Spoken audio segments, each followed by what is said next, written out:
Bismillahirrahmanirrahim.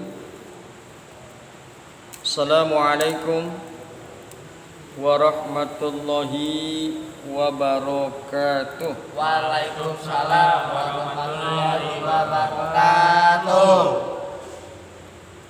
Perhatikan terjemahan Luqman ayat 16. Luqman ayat 16. Ya bunayya innaha intaku misqala habbatin. Perhatikan ayat itu ya. Jadi kita akan coba kupas tafsirnya. Bismillahirrahmanirrahim. Ya bunayya innaha intaku misqala habbatin min khordalin. Artinya ya, Luqman berkata. Di situ ada tulisan Luqman ya? Ada. Ya. Luqman berkata, ya bunayya, hai anakku, innaha intaku misqala habbatin min khardalin.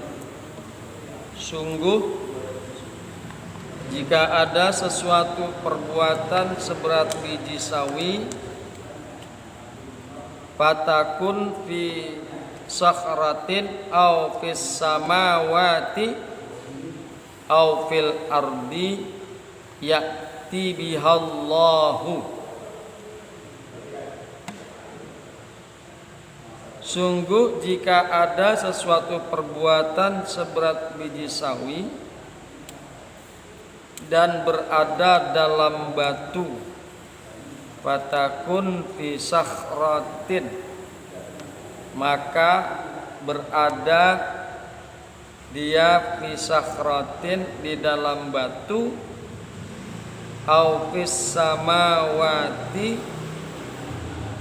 atau di dalam langit-langit, au fil ardi, atau di dalam bumi, ya'ti bihallahu, niscaya Allah akan mendatangkan atau membalasnya. Ya. Ya. Innallaha latifun khabirun. Sungguh Allah maha halus lagi maha mengetahui. Innallaha latifun khabir.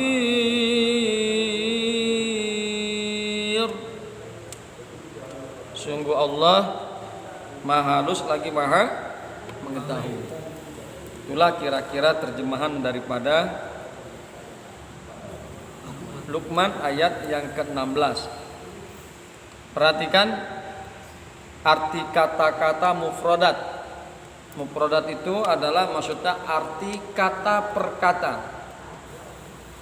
Ya bunayya, ya hai, itu kata seru. Hai artinya hai, kata seru. Bunayya, ya bunayya, hai anakku. Ya.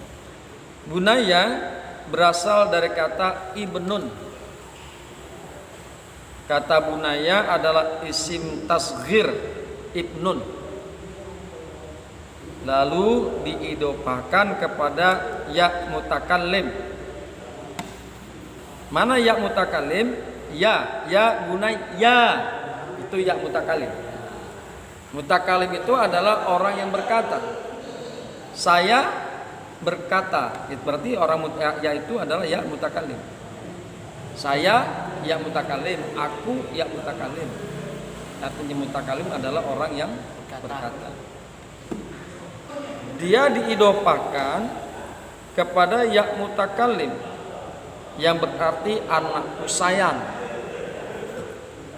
Ya bunayya, wahai anakku sayang, wahai anakku yang terkasih.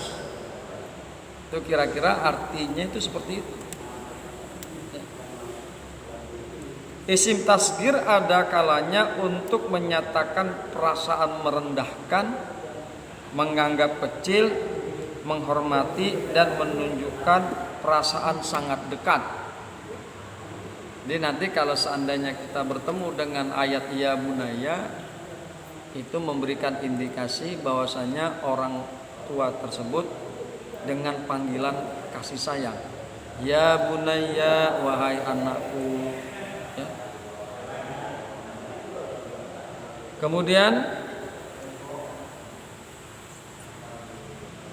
dari kata-kata isim tasghir ini bisa kita lihat contohnya Malik yang artinya raja, Mulaikun artinya raja kecil, Zaidun Zaid, Juwaidun Zaid kecil, anak Zaid, Ibnun anak, Bunaya anak tersayang. Kemudian intaku, ini adalah huruf syarat, artinya kalau, jika atau bila mana. Intaku jika ada, kalau ada, bila mana ada, ya. Jadi in itu artinya jikalau, jika atau bila mana. Takun berasal dari kata takunu karena ada huruf in sebagai huruf jazam dan huruf syarat, maka tanda jazamat dengan membuang nun di akhir kalimat. Lihat intaku. Itu aslinya intakunu. Tapi karena dia jazam, maka nunnya dibuang jadi intaku. Kemudian miskolun. Miskolun ini adalah isim makan, artinya berat timbangan, batu timbangan atau seberat. Intaku miskola, jika ada seberat habbatin, satu biji, min khardolin daripada sawi. Jadi habbatin itu artinya biji. Khardolin sawi atau atom atau benda yang sangat kecil. Jadi dikatakan kalau diartikan, lihat intaku miskola habbatin, jika ada setimbangan seberat biji daripada sawi, biji daripada atom, biji daripada benda yang kecil. Kemudian kita lihat kata fi sakhratin. Sakhratin itu batu karang atau batu besar yang sangat keras. Jika ada seberat biji daripada sawi, maka ada biji itu fi sakhratin, di dalam batu, ya, di dalam batu yang keras, au fis samawati atau di langit-langit. Ini samawati ini jamak, mufradnya sama, makanya tadi diterjemahkan au fis samawati atau di langit-langit. Jamak itu lebih daripada dua. Ya. Jikalau ada biji sawi itu di batu yang besar, yang keras, atau di dalam langit, au fil ardi atau di dalam bumi, ya'ti bihallahu, niscaya Allah akan mendatangkan atau membalasinya. Jadi jika ada perbuatan sekecil apapun, pasti akan Allah balas perbuatan tersebut. Innallaha latifun khabir. Perhatikan kata-kata innallaha Latifun khabirun. Sungguh Allah maha halus lagi maha mengetahui. Latifun artinya halus. Latifun halus. Maksudnya meliputi segala sesuatu sampai yang sekecil-kecilnya, sampai yang sedetailnya. Khabirun berasal dari kata khubratun. Khabirun adalah isim sifat mubalaghah yang sangat mengetahui. Mubalaghah itu berarti pengetahuannya sangat luar biasa sampai ke detail, sampai ke rinci-rincinya. Ya. Jadi khabirun itu berasal dari kata khubratun, di mana khabirun adalah isim sifat mubalaghah. Alimun itu juga sifat mubalaghah. Basirun itu juga sifat mubalaghah, yang maha mengetahui. Alimun, basirun, yang maha melihat. Pokoknya yang namanya maha itu mubalaghah. Khabirun dia isim mubalaghah, artinya sangat hebat, sangat mengetahui. Khabirun artinya mengetahui segala-galanya dengan sebenar-benarnya, sehingga tidak sesuatu pun yang ketinggalan. Kalian belajar nahwu shorof ini nanti ngerti kalau begini. Jadi kalau nahwu shorof itu akan paham nanti ini jadi apa, ini jadi apa, ini jadi mubalaghah atau jadi namanya fa'il, maf'ul, isim, domir, mutakallim, mukhatab, ghaib. Jadi cari waktu kalian belajar nahwu shorof. Kalau kita bisa nahwu shorof, gampang mengartikan kitab-kitab kuning. Mumpung masih muda. Ya. Mumpung masih muda. Oke. Belajar nahwu shorof. Ya. Jadi itulah kira-kira terjemahan kata mufradat, kata per kata. Jadi memang kalau belajar tafsir ini kata per katanya harus paham. Latifun, Allah maha lembut, mubalaghah. Artinya hebat, kelembutannya sangat luar biasa. Khabirun, Allah maha mengetahui. Maha mengetahui sangat luar biasa. Enggak ada lagi yang lebih mengetahui selain Allah. Makanya disebut isim mubalaghah. Coba kita lihat tafsirnya.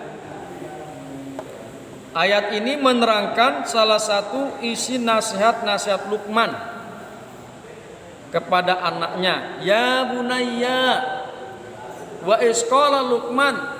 Dan ingatlah ketika Luqman berbicara berkata ya bunayya, wahai anakku yang tersayang. Nasihat Luqman ini tercantum dalam ayat 12 sampai dengan ayat 19 surat Luqman. Di dalam ayat ini Luqman hendak menjelaskan kepada anaknya tentang sifat Allah yang selalu melihat dan mengetahui segala gerak-gerik dan tingkah laku seorang manusia.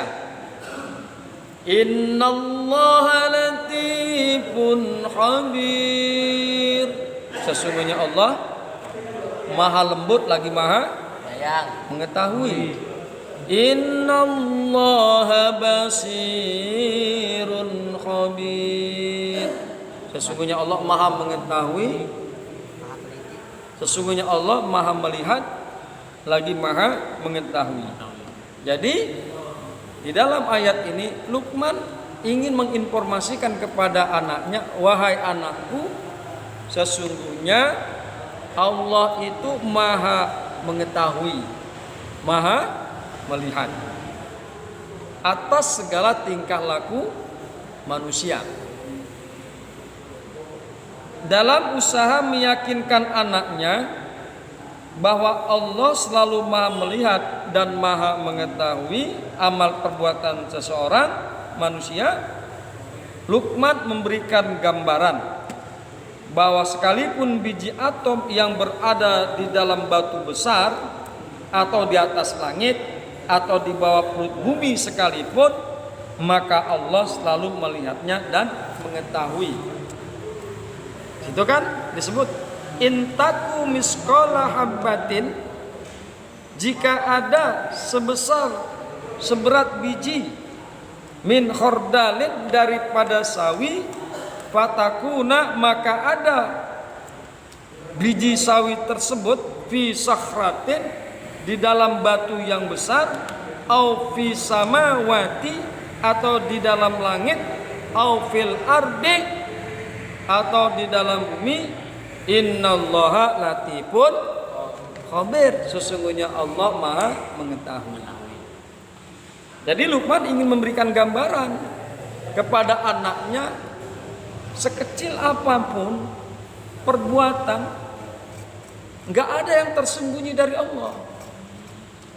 Semut yang hitam, semut kecil yang hitam, yang sangat hitam semut tersebut berjalan di tengah malam di atas batu yang hitam. Allah tahu. Allah mengetahui.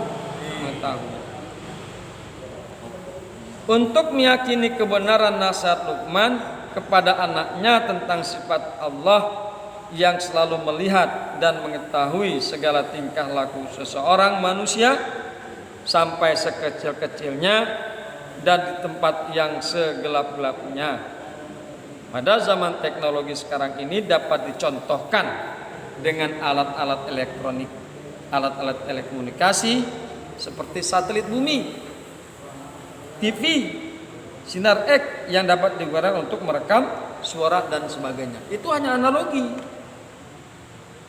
Satelit yang berada jauh di luar angkasa bisa mengetahui, bisa mendeteksi tentang kandungan perut bumi. Itu hanya analogi. Padahal itu adalah ciptaan. Apalagi sang pencipta yaitu Allah Subhanahu wa taala lebih mengetahui daripada satelit yang berada di luar angkasa. Lebih mengetahui daripada televisi Allah itu. Jadi sekali lagi dicantumkan masalah-masalah teknologi komunikasi satelit hanya sekedar analogi. Seperti itulah kira-kira. Oleh karena itu dengan bukti-bukti daya kerja dari alat-alat telekomunikasi buatan manusia yang dapat menangkap sesuatu gambar yang jauh dan tak dapat ditangkap oleh panca indera manusia, maka di sini menjadi jelaslah bahwa segala perbuatan manusia yang baik maupun yang buruk yang berjalan selama masa hidupnya, baik dikerjakan di tempat yang tersembunyi maupun yang terang, semuanya ini nanti pada hari kiamat akan diperlihatkan kembali kepada pelaku-pelakunya dengan tidak kurang sedikit pun. Faman ya'mal mithqala dzarratin khairan yarah, maka barang siapa yang mengerjakan kebaikan meskipun sebiji sawi, yarah, maka dia akan melihat apa yang dikerjakan hasilnya. Wa may ya'mal mithqala dzarratin syarran yarah, dan barang siapa yang mengerjakan perbuatan yang buruk meskipun seberat biji sawi, yarah, maka dia akan melihat pembalasannya. Ya. Jadi itu dilihat di Az-Zalzilah. Allah adalah zat yang maha halus. Artinya segala sesuatu sampai yang sekecil-kecilnya diketahui oleh Allah dengan tidak kurang sedikit pun. Ya, nggak ada kurang sedikit pun. Tidak ada perkara yang tidak diketahui oleh Allah Subhanahu wa taala. Allah Maha mengetahui sebenar-benarnya segala sesuatu yang terjadi di alam ini, termasuk segala tingkah laku manusia. dengan pengetahuan Allah yang sedemikian sempurnanya tentang segala yang dilakukan oleh manusia, maka sebagaimanapun kecilnya kebaikan dan keburukan yang dilakukan manusia, semuanya itu akan dibalas oleh Allah. Dan Allah dalam memberikan balasan maupun siksaan adil sesuai dengan apa adanya, tidak dikurang-kurangi, tidak dilebih-lebihkan. Allah akan membalas perbuatan kita dengan adil, tidak dikurang-kurangi, tidak dilebih-lebihkan. Barang siapa yang berbuat keburukan, maka akan diganjar oleh Allah dengan keburukan. Barang yang siapa saja orangnya yang membuat kebaikan, maka akan diganjar oleh Allah dengan kebaikan pula, tanpa dikurangi, tanpa dilebihkan. Itulah kira-kira tafsir daripada Luqman ayat yang ke-16. Mudah-mudahan bermanfaat. Hadanallahu wa iyyakum ajmain. Assalamualaikum warahmatullahi wabarakatuh. Waalaikumsalam warahmatullahi wabarakatuh.